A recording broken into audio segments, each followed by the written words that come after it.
우리 인간이 범죄한 이후에 하나님과 어떤 관계가 되었죠? 답을 잘해야 굳게 끝납니다. 하나님 교제에 단절이 되었습니다. 그죠? 원래는 죄가 오기 전에는 참 하나님과 함께 동행하고 에덴 동산을 거니면서 아담아 예, 하와야 예, 하나님 예 이렇게 서로 교제하며 그야말로 부족함이 없는 풍성한 교제 속에서 하나님께서 예비하신 은혜를 마음껏 받아 누리는 그러한 삶을 살다가 사단이 뱀을 통해 역사였음을 통해서 그 사단의 말에 사람이 꼬임을 받아 결국 하나님께서 금하신 선악을 알게 하는 나무의 실과를 먹음을 통해서 이 교제가 끊어지고 말았다는 사실입니다. 그래서 오늘 본문은 그 죄를 지은 그 죄질에 대해서 하나님께서 각각 사단의 뱀에게 여자에게 남자에게 그 죄에 따라 재판하시는 그 죄의 질에 따라서 고통을 주는 장면을 우리에게 말씀을 해주고 있습니다. 따라서 오늘 본문은 이제 죄에 대한 하나님의 엄정한 공의의 시정을 볼 수 있는데 하나님은 이 죄를 결코 좋아하지 않는 분이에요. 그리고 그 죄를 끊어버리시기를 원하시는 분임을 또 이런 말씀을 통해서 보게 됩니다. 그래서 결국 이 말씀을 통해서 죄질에 따라 심판을 주시고 또 이 죄로 말미암아 이후에 인간의 세대가 사단의 후손, 즉 땅의 후손과 하나님의 후손으로 구별되어지는 그러한 말씀으로 먼저 14절 15절에서 증거하는 것을 보게 됩니다. 자, 아담과 하와가 하나님께서 금하신 것을 먹고 제일 먼저 하나님은 누구에게 그 죄에 대한 벌을 내리십니까? 비함에게 먼저 내린 것을 보게 되죠. 14절에 보니까 여호와 하나님이 뱀에게 이르시되 내가 이렇게 하였으니 내가 모든 가축과 들의 모든 짐승보다 더욱 저주를 받아 배로 다니고 살아있는 동안 흙을 먹을지니라 말씀하고 있습니다. 자, 아담과 하와에게는 아담 왜 먹었니? 하나님께서 아담의 말을 듣습니다. 하와에게도 하와야 왜 먹었니? 라고 물으시면서 그 죄의 동기가 어딘지를 질문하셨어요. 그런데 뱀에게는 아예 질문도 없이 그냥 바로 판결을 쫙 때리는 모습을 보게 됩니다. 여기 보니까 내가 모든 가축과 들의 모든 짐승들보다 더욱 저주를 받아 배로 다니고 살아있는 동안 흙을 먹을지니라. 티끌 뱀은 어떻게 해요? 여러분 뱀 먹는 거 보셨어요? 뱀은 그냥 땅에 있는 걸 그냥 티끌채 다 먹습니다. 흙을 먹는다는 말은 바로 티끌하고 같이 그냥 음식물을 이렇게 섭취한다는 의미도 담겨 있습니다. 그리고 여기 저주란 말은 뭐냐면 포기한다는 뜻도 담겨 있어요. 포기한다. 하나님께서 이제 뱀에 대해서는 은혜 주시기를 만다는 거예요. 내가 끝이다라고 말씀을 해주는 거예요. 그러니까 이 사건으로 말미암아 그냥 뱀은 영원토록 저주를 받아 즉 하나님의 은혜에서 포기된 자로 포기된 짐승으로 동물로 살아갈 수밖에 없었다는 겁니다. 여기서 더 중요한 내용이 이제 뒤에 이어서 나오는 말씀이죠. 뱀이 여자와 원수가 되게 하고 뱀의 후손과 여자의 후손도 어떻게 해요? 원수가 되게 한다는 말씀이죠. 우리 15절 같이 읽어볼까요? 시작. 내가 너로 여자와 원수가 되게 하고 내 후손도 여자의 후손과 원수가 되게 하리니 여자의 후손은 내 머리를 상하게 할 것이요 너는 그의 발꿈치를 상하게 할 것이니라 하시고. 무슨 뜻입니까? 범죄한 이후에 인류는 두 후손으로 어떻게 해요? 나뉘어진다는 거예요. 한 후손은 뱀의 후손으로서 사단의 자손입니다. 또 한 후손은 여자의 후손, 즉 하나님의 자녀들로 이렇게 양분된다는 겁니다. 사실 이 범죄한 이후에 그 순간부터 모든 인간은 하나님을 떠나서 사단의 종이 되었지만 하나님이 그 중에서 택한 자들 그들을 하나님의 자녀로 불러주셨고 하나님 은혜로 또 구원해 내셔서 하나님 자녀로 살게 하셨다는 거예요. 이게 은혜죠. 영원히 죽을 수밖에 없는 영원히 분리되어서 살 수밖에 없는 그런 상황이었지만 하나님께서는 우리 인생을 그대로 두지 아니하시고 지난주 말씀처럼 죄를 지은 사람에게 찾아오신 것처럼 오늘도 은혜로 우리 인생들에게 찾아오셔서 하나님께 예비하신 그 길을 믿는 자에게 구원의 은총을 허락해 준다는 거죠. 이게 앞으로도 계속 전개되어질 우리 인류의 역사라고도 보면 될 것 같습니다. 여기서 우리가 기억해야 될 게 뭐냐면 여자와 여자의 후손이 어떤 때는 같은 뜻으로 쓰이기도 하고 또 어떤 때는 다른 뜻으로도 사용되기도 한다는 겁니다. 여기 여자의 후손이 뱀의 머리를 상하게 하고 뱀은 여자의 후손의 발꿈치를 상하게 한다고 말씀하고 있는데 여자의 후손 원어를 보면 여자의 후손이면 여러분 많습니까 적습니까? 한 사람입니까 다수입니까? 다수죠. 복수로 쓰는 게 당연한데 원어를 보니까 단수로 쓰고 있습니다. 단수로. 복수가 아니에요. 다시 말하면 여자의 후손은 이 후손은 누굴 가리키는 거예요? 예수를 가리키는 거예요. 예수를. 그러니까 여자의 후손은 예수 그리스도고 결국 여자의 후손 안에 무엇이 포함되어 있는 게 교회가 포함되어 있다는 사실을 보게 됩니다. 그래서 성경은 여자의 후손을 복수로 쓰지 않고 단수로 쓰고 있다는 것. 그런데 창세기 15장 4절 5절에 보면 하나님께서 아브라함을 찾아오시죠. 그리고 아브라함에게 약속을 주십니다. 아브라함 약속을 무슨 약속이에요? 하늘의 별과 같이 내 자손을 많게 하리라는 그러한 약속을 주셨어요. 여기도 자손 복수일까요? 단수일까요?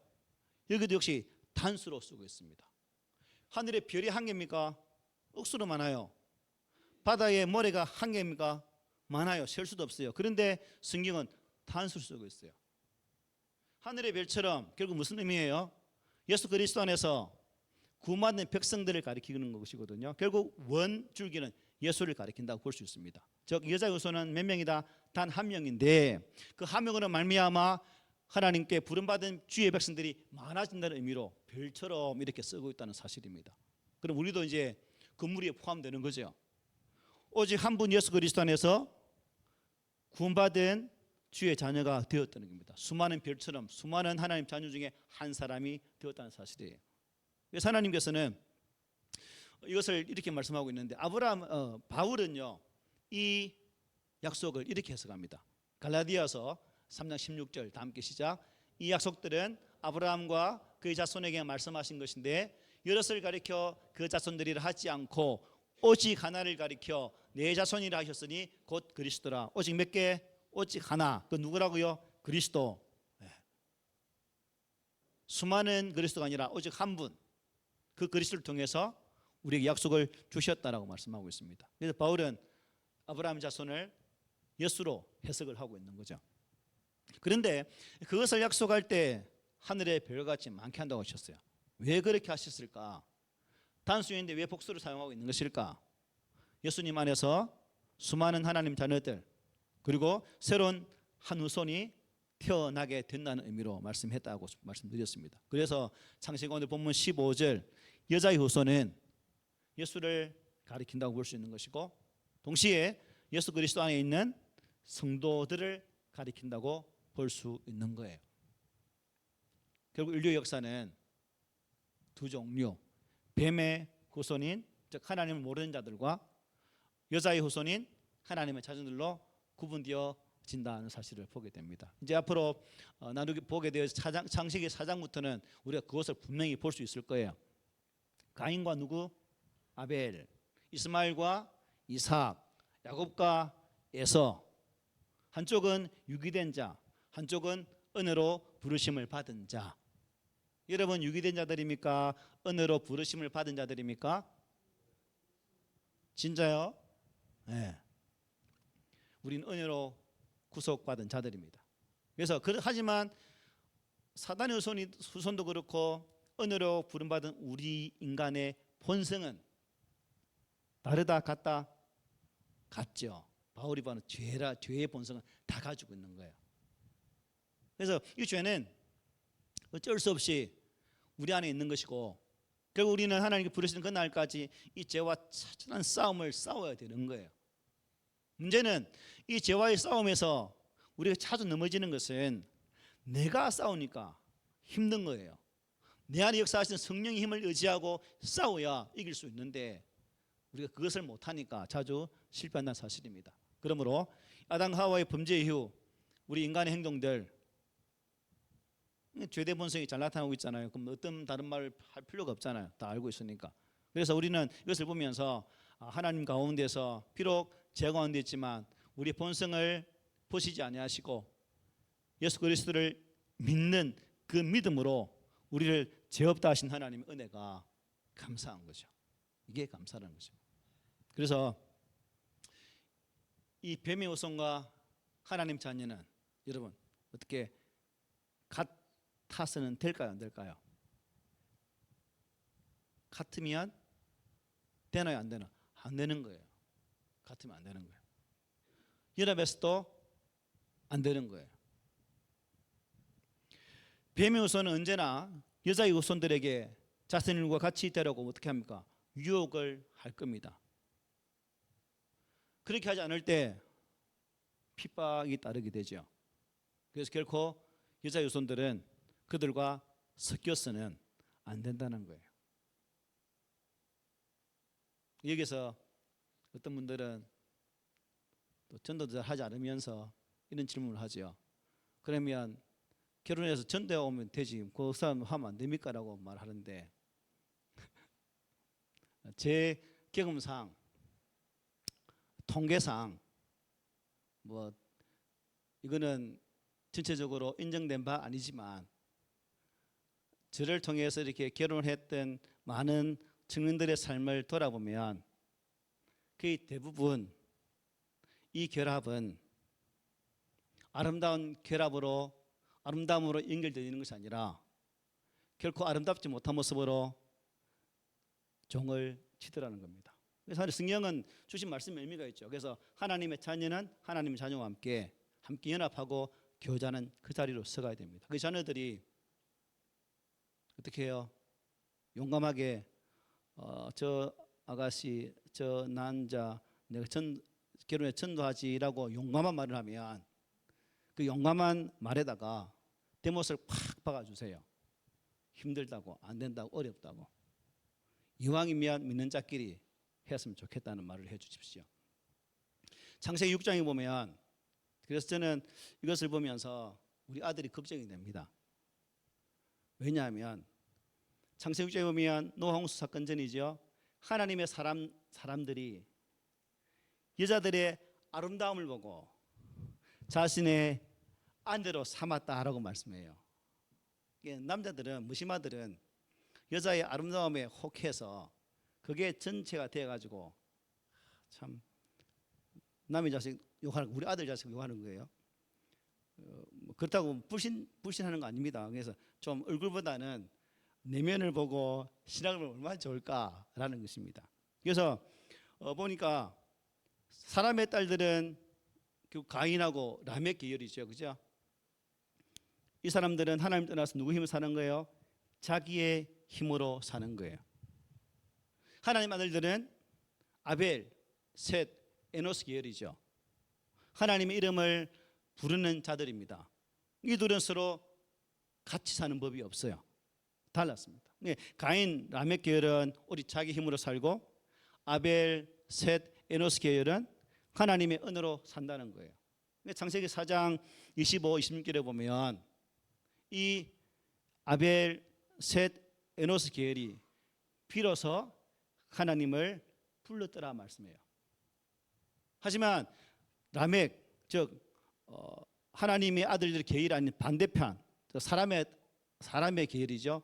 그 사람들은 자기들의 성공과 자신들의 힘으로 자신의 삶을 살았다는 거예요. 그런데 문제는 이 하나님의 사람들이 하나님 자녀들이 그 가인 라멕 계열의 그 성공을 보고도 부러워하지를 않았다는 거예요. 이게 중요한 거죠. 이게 오늘 우리는 안 믿는 사람들이 잘 되면 성공하면 눈이 뿅해서 어떻게 저리 잘 살까? 어떻게 저렇게 부자가 될까? 좀 부러움의 눈초리로 안 보시나요? 보실 때도 있죠. 저도 간혹 봐요. 참 어떻게 하면 저리 잘 될까? 그런 부러움 측면도 있어요. 그런데 이들은 그들의 삶이 부러워하지 않고 하나님 이름을 부리면서 살았다는 거예요. 즉 믿음으로 뭐하며 예비하고 살았다는 사실입니다. 하나님의 사람 계열은. 그런데 지난 시간 우리가 지난 이제 시간을 쭉 지나서 보면 창세기 6장 1절 2절에 보면 아까 말씀한 대로 하나님 아들들이 딸들 아름다움을 보고 반해가지고 여자 이 아내를 많이 맞이했다고 했잖아요. 하나님 아들들이 하나님의 은혜로 자신들을 지키는 그 거룩함을 어떻게 해요? 포기해버린 거죠. 이게 문제 아닙니까? 지속적으로 비로소 하나님을 불렀던 그 부름의 거룩함으로 유지하고 나가면 좋겠는데 그들은 세상의 여자의 아름다움에 혹해서 결국 이 거룩을 포기하고 뱀의 손이 이끄는 대로 자신의 삶을 타락한 곳에 버려두게 되었다는 사실입니다. 그때 무엇이 임하는 거예요? 하나님의 심판인 홍수가 임하게 되는 거예요. 홍수가. 그래서 하나님의 백성들이 어떻게 사는지가 참 중요하죠. 오늘 이 시대도 마찬가지입니다. 우리나라를 보십시오. 어렵나요? 지금 편안한 나라가 됐나요? 힘들죠. 경제적으로도 그렇고 정치는 말하면 숨가쁘고 문화도 그렇고 온 나라 아니 그냥 막 뒤죽박죽인 것 같아요. 또 북쪽은 북쪽대로 무기 갖고 어떻게 하냐. 그 무기 안 쏘고 그냥 백성들 인민들 먹게 하면 얼마나 좋아요. 지는 배가 10년에 티 나오는데 인민들은 배가 붙어가지고 이 문제를 여러분 미국이 러시아가 중국이 일본이 해결합니까? 아니에요. 하나님이 해결해야 돼요. 하나님이. 결국 무엇이냐? 교회가 성도가 교회다울 때 성도다울 때 비로소 이 문제를 해결할 수 있다는 사실입니다. 그러면 우리가 교회가 바로 서기 위해서 성도다운 삶을 회복하기 위해서 어떻게 해야 될까? 뇌물을 살지 않고 어떻게 해요? 하나님의 은혜로 사는 삶, 하나님의 이름을 부르는 삶, 믿음의 삶으로 돌아갈 때 하나님 심판이 지나가게 된다는 사실입니다. 그래서 성도 한 사람이 바로 서는 게 그렇게 중요한 거예요. 교회가 교회답게 서는 게 그렇게 중요한 거예요. 세상의 모든 교회가 약 7만의 교회가 있는데 7만 교회가 다 걸어갈지라도 마지막 7만 번째 우리 교회는 그렇게 가면 안 된다는 거예요. 이 말씀이 기준이 되어지고 성령께서 깨닫게 하는 그 말씀 안에서 말씀의 길로 나가기 위해서 우리 성도 한 사람이 교회로 바로 설 때 비로소 이 땅 하나님의 교회가 또 이 나라 민족이 변화될 수 있다는 사실을 이런 말씀 통해서 우리가 보게 되는 겁니다. 그러므로 우리 하나님 아들들이 하나님 자녀들이 말씀을 무시하고 세상 사람처럼 살 때 그리고 하나님이 무엇이 임하는 거예요? 심판이 임할 수밖에 없는 거예요. 그러므로 우리는 세상이 아무리 아름답고 좋아 보이고 그 좋은 것이 나의 신앙을 유혹한다 할지라도 어떻게 해요? 믿음을 포기하지 않고 오롯이 바른 믿음의 길을 걸어가기 위해서 수고하는 그 모습이 우리 가운데 있어져야 된다는 거죠. 믿음을 포기하는 순간 뭐예요? 우리는 바로 죽습니다. 가인에게 돌에 맞아 죽은 아벨처럼 죽더라도 은혜 가운데 죽는 것이 하나님 아들들의 모습 아닌가요? 네, 이게 저와 여러분이 사모해야 될, 소망해야 될 삶입니다. 그러므로 은혜 중에서 영원히 살 수 있도록 하나님의 거룩한 백성답게 하나님의 자녀답게 추워도 악한 길에 자녀들의 길을 걷지 않고 하나님의 자녀의 길을 걸어갈 수 있는 그러한 영적 제무장들이 우리 가운데 있기를 소망합니다. 이제 예전의 말씀 보면 이런 두 민족으로 갈라진 이후에 하나님께서는 그 죄에 따라서 여자에게 남자에게 징벌을 가하는 모습을 보게 됩니다. 하나님은 가장 먼저 죄를 지은 인간이 이 세상에서 당해야 할 육체적 고통부터 말씀해요. 16절을 보면 또 여자에게 이르시되 내가 네게 임신하는 고통을 크게 더하리니 네가 수고하고 자식을 낳을 것이며 너는 남편을 원하고 남편은 너를 다스릴 것이니라 하시고 라고 말합니다. 여자는 저는 애를 안 낳아봤자 모르겠지만 엄청난 고통 아프다면서요. 그 지수 친구가 아기를 낳았는데요. 상고가 와서 병원 갔는데 26시간을 틀었대요. 결국 실패하고 유도분만으로 제왕절개 수술로 애를 낳았대요. 하루 반, 하루 2시간 얼마나 아프겠습니까? 고생들 하고. 남자들은 있는 고통 모르죠. 여자들은 다 고생하셨잖아요. 우뚝 빼고. 그래서 이런 고통이 여자에게는 피부로 와 닿죠, 그죠? 남자는 뭐 전혀 못 느낍니다, 그걸. 하나님께서 왜 이런 실질적인 육체적 고통부터 말씀하시는가? 피부로 느껴야, 현금적으로 알아야 그 저희의 아픔이 무엇인지를, 고통이 무엇인지 안다는 거예요. 그러고 나서 나 끝에는 19절에 어떻게 해요? 너는 흙이니 흙으로 돌아가는 거죠. 이 말씀을 보면서 하나님께서 남자도 마찬가지, 여자도 마찬가지인데 참 남자에게 여자에게 고통을 주시는 이 모습을 보면서 결국은 또 마지막 흙으로 돌아가게 하는 이 과정들을 보면서 왜 우리 인생에게 이 고통을 느끼게 하시는 것일까? 왜 고통 속에서 인생의 삶을 살아가야 되는 것일까? 여자들이 애를 낳으면서 그 고통 가운데 뭘 느끼라는 거예요? 아, 죄의 결과가 이렇구나 라는 사실을 알게 하기 위함입니다. 나아가 결국 이 죄의 결과를 없이 할 수 있는 것은 장차 오게 될 여자의 우선 예수 그리스도를 만나야 우리 인생의 가장 진정한 이 죄의 문제를 해결할 수가 있다는 것을 이 창세기의 말씀을 통해서 우리에게 증거를 해주고 있다는 사실입니다. 우리가 살아가면서 가정에 문제 있고 자녀들에게도 문제가 있고 생활 터전에도 여러 가지 문제가 있어요. 그죠? 만약에 몸이 아프거나 여러 가지 힘듦이 있으면 가정에 자녀들이 또 말씀 피우면 비상이 걸리죠. 혹시 우리 가운데 자녀가 뭐 엉뚱한 일 가도 그래 니 그 길 잘 가 하라고 부모 있나요? 없죠? 없을 거예요. 그야말로 초비상이 걸릴 겁니다. 그런데 제가 왜 이 말을 하냐면 하나님과의 관계가 깨어짐으로 말미암아 악화되었을 때 혹시 초비상 걸리는 가정이 있습니까? 하나님과의 관계가 깨어져서 틀어져서 하나님 관계가 서먹서먹해지는 그것 때문에 아 큰일 났다 우잡고 이렇게 하는 가정이 있습니까? 지금 나와 하나님의 관계에는 아 문제가 있구나 심각하구나 느끼는 분 계십니까? 그런 것을 느끼는 사람이라면 신앙이 아주 좋은 사람입니다. 아주 대단한 사람입니다. 느끼는 사람이라. 오늘 사람들이 중요하게 생각하는 것은 하나님과의 관계보다는 뭐예요?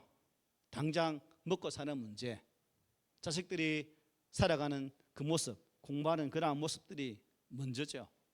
그래서 하나님 관계보다는 그게 더 우선적입니다. 그래서 하나님은 이 죄의 결과를 말씀하시면서 우리가 직접 피부로 느낄 수 있는 우리의 실상알고 직결시킬 수 있는 그런 말씀으로 우리에게 지금 고통을 말씀해 주고 있는 거죠. 범죄한 인간들에게는 분명히 생활 속에 고통이 있기 마련입니다. 이거는 성경적 원리입니다. 이것이 무슨 뜻일까요? 죄는 인간에게 결국 뭘 가져옵니까? 흙은 흙으로 돌아간다는 건 죽음이 와요. 그러나 하나님께서는 우리 인간을 당장 죽이십니까? 자, 선악과를 따먹으면 정령 말이라 반드시 죽으리라 했죠. 죽었습니까? 안 죽었어요. 지금 심판을 주면서도 야 죽으라 하고 팍 죽이지를 않아요. 이게 뭘까요? 사망 선고의 유예, 즉 죽음을 보류해 주는 거죠. 지금 당장 죽어야 되지만 하나님께서 유예의 기간을 주신다는 거예요. 결국 우리가 살아가는 인생의 길은 우리가 태어나서 죽을 때까지 살아가는 그 길은 사망의 유예 기간이라는 거예요. 집행 유예 기간. 그러니까 우리 인생은 그 집행유예 기간 동안은 뭘 느끼는 거예요? 고통을 느낄 수밖에 없는 거예요. 그 고통 안에서 우리가 바른 믿음을 가진 자라면 여자의 우선인 즉 예수 그리스도를 소망하고 그것을 바라는 믿음으로 나가지만 그렇지 않은 자는 계속 악한 길로 갈 수밖에 없다는 겁니다. 그러므로 유예의 시간, 집행유예 시간에 저와 여러분들이 오직 한 분 예수 그리스도, 여자의 우선인 이 예수 그리스도를 갈망하고 그분을 온전히 바라보는 그 믿음이 있으면 참 좋겠습니다. 그리고 하나님 여자에게 너는 남편을 뭐하고 원하고 남편은 뭐예요? 너를 다스릴 것이니라 말합니다. 옛날 개역개정의 앞에는 너는 남편을 소망하고 라고 되어 있는데 지금은 원하고 되어 있죠. 그래서 이게 원한다는 게 뭘까? 찾아보니까 좋은 뜻이 아니더라고요. 욕망을 갖는다, 갈망한다는 뜻입니다. 무엇을 갈망합니까? 여자는 남자를 소유하고 지배하기를 원하는 강한 욕구가 있다는 말이에요. 그래서 이렇게 해석하는데 여자가 남자의 사랑을 갈망하는 의미다라고 해석합니다. 그래서 평생 여자는 죽을 때까지 남자를 갈망하고 소망하는 것으로 산다는 거예요. 그리고 그렇게 욕망적으로 남자를 지배하고 남자를 다스리고 싶지만 성경은 오히려 남자에게 다스릴지니라고 말씀하고 있죠. 그래서 공동번역을 보니 이렇게 해석하고 있습니다. 남편을 마음대로 주무르고 싶겠지만 도리어 남편의 손아귀에 들리리라 이렇게 해석하고 있습니다. 치사 뭐가 치예요? 성령인데 뭐가 치라? 이게 진리인데. 그래서 원하면 그런 의미가 있더라고요. 그래서 여러분 남편 뭐 잡으려고 하면 잡히던가요? 사랑해서 결혼했는데 내 편 되려고 결혼했는데 내 편인 가든가요? 남편이 남의 편 되지. 안 그래요, 여러분?